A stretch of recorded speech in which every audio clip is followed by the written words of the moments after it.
Video 2, Introduction, the Goal of Collaboration.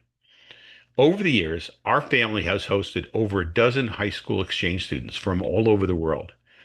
Recently, Eva, our daughter from China and now an adult in her 30s, came over to spend the afternoon and evening with us. After about 6 hours together, she looked at us and said, "Wow, you and mom aren't arguing anymore."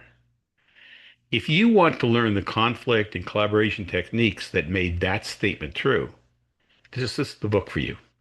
You see, nobody needs a book to learn how to deal with people who already agree with them.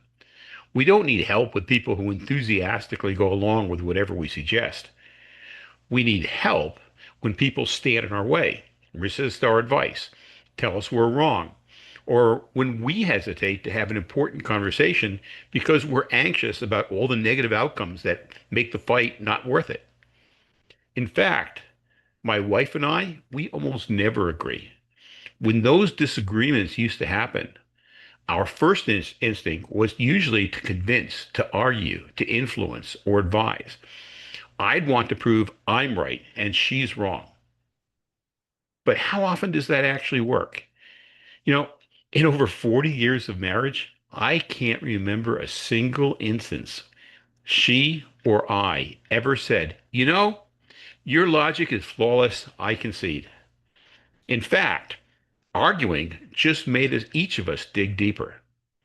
In the introduction, we lay out the ultimate goal of the book, how to move from a place of I am right, you are wrong, to a place of rapport and exploration, so that we can finally make headway. I think that's what my wife and I have learned. Finally. In our next video, we're going to dive into chapter 1, and we look at exactly why so many people get stuck being wrong and why our brains literally filter out the truth.